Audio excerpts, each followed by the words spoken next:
Hello, I'm Areej from Education in a Nutshell. Who we are and what we do.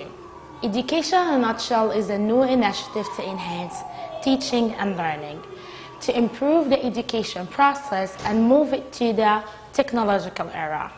We provide e-learning sessions for students as well as teachers in an enjoyable yet beneficial way. Today, we are going to discuss making inferences. Making inferences is a very important reading skill that each and every high school student should have. Let's start with our objective for today. Making an inference is to determine the message of a text and cite details to support your answer. This objective is aligned with the Common Core State Standards as well as College and Career Readiness Anchor Standards. But first, let's know what is an inference. An inference is a conclusion reached on the basis of evidence and reasoning. It's a conclusion that we draw from what we see, hear, or read. When the author does not give you all the details about the events or character, we make a logical assumption of what the author leaves unstated. When we do this, we draw a conclusion or we make an inference. In other words, you read between the lines to figure out what the reader is not telling you. We draw conclusion or make inferences every day in our life. Most of the time, we do this without even thinking about it. Suppose with me that you are sitting in your car by the red signal light, you hear it, screeching tires, crash sound, and glass breaking. You cannot see what happened. What is the inference that first comes to your mind? Exactly, that there has been an accident. How did you draw this conclusion or made this inference? You simply use two steps. The first step, you collected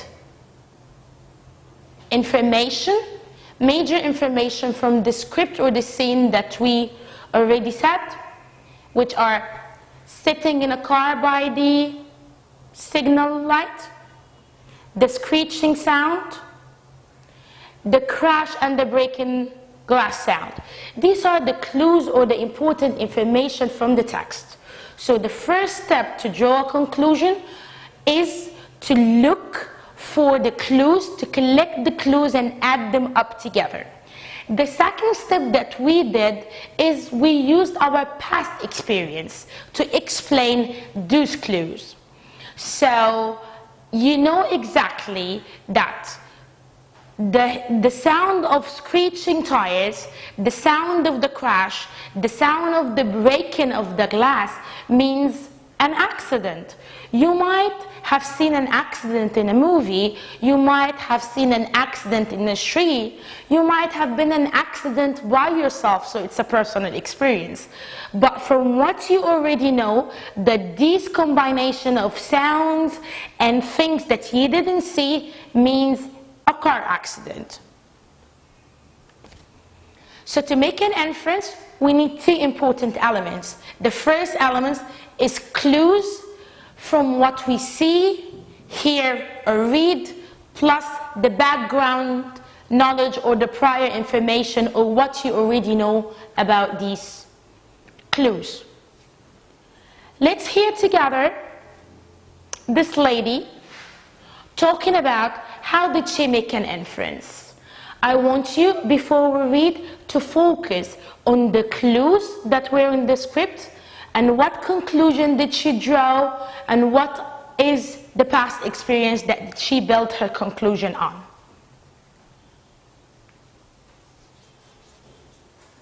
How was my day? How was my day? How dare you ask me that? Well, all right. Since you asked, I'll tell you how my day was. First, the car broke down on my way home from work. And then, when I eventually get home, I find out the dog has run away. Finally, my husband tells me he's lost his job. I am so very, very unhappy. Cut! Where did you get that line? What line? The line about being unhappy. That's not in the script. It's not. Roll that back. See here? Car broke down. Dog ran away. Husband lost his job. See? Nothing about being unhappy. Well, I made an inference that she was unhappy. An inference? What's that? I read the text and thought about what I know, and so I made an inference that the character is unhappy. See, we know her car broke down, and that's always a hassle. Then her dog ran away, and that's really sad. Finally, her husband lost his job, which is always bad news. So I added these things up and made an inference that she must be pretty unhappy. Inference, huh? I like it. Okay, we'll keep it. Everyone, let's do it again with the inferences this time.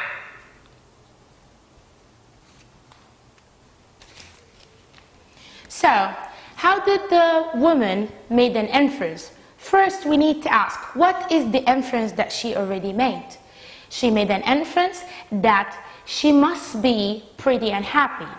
What are the context clues or the script clues that she built her inference on? First, her car broke. Second, her dog ran away. Finally, her husband lost his job. So let's go for the first clue and explain it, what we know more about this situation. If someone's car has been broken down, that must be a hassle for them. Let's go to the second context clue. If she lost her dog, she might be very sad. And finally, if her husband lost his job, that means she's really stressful. So if we add up the three context clues or script clues together with our interpretation or our knowledge about these clues together, we will reach the same inference as she made, which is she's truly unhappy.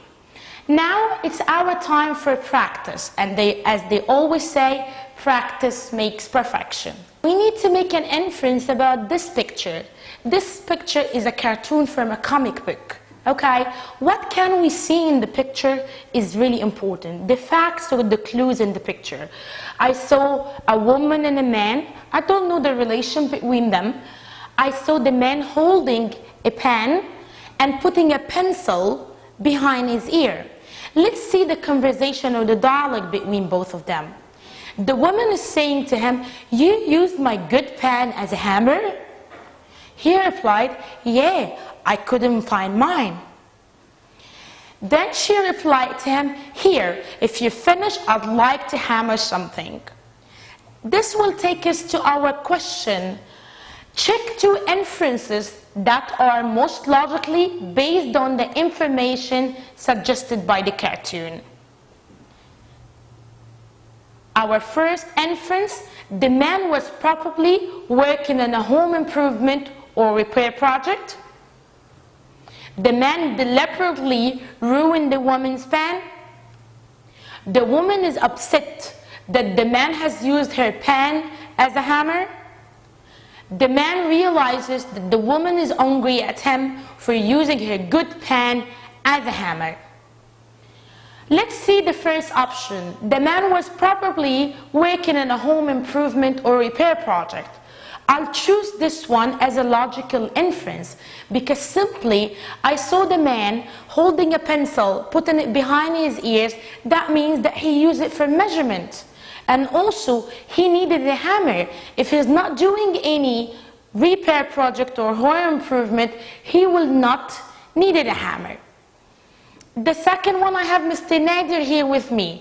Do you think it's a good... I have something which is not written. Okay. He's a carpenter. What do you think? He's a carpenter. I don't believe that this is a good inference, because if he is a carpenter, he would have all of his tools already He said, ready. I didn't find mine. He didn't find only his hammer. What about the other tools that... How do you know he doesn't have the other tools? Because it's He not needs the mentioned. hammer. Yeah. This is exactly what we need to focus on. When we talk about making inference, we make inference based on the information that are available, based on the clues that are in the text. And putting the pencil, this is the carpenter. Yes, Why putting the pencil in? you're right, but it's a plumber way as well. It's someone who works in furniture, so I make it a general idea and say that he's doing a project Something or repairing, yes, repairing something. Exactly. Let's go back to our options. Okay, I chose the first one, which is the man was probably working on a home improvement or a repair project. The man deliberately ruined the woman's pan. Do you think that this is a logical inference? No, it was not in purpose, I think. Yeah, because it was not mentioned that he did it on purpose. The woman is upset that the man has used her pen as a hammer. Of course. The man realizes that the woman is angry at him for using her good pen as a hammer. What do you think? So you choose C. Yes. Right. Yes, maybe correct too. Yeah. But D, I don't know. I don't think so. Exactly. When you're not sure about your inference, you go for the inference that you're sure about because they are based on information and knowledge and context clues, yes. evidences in the picture. Okay, thank you so much, Mr. Nader. That was really good.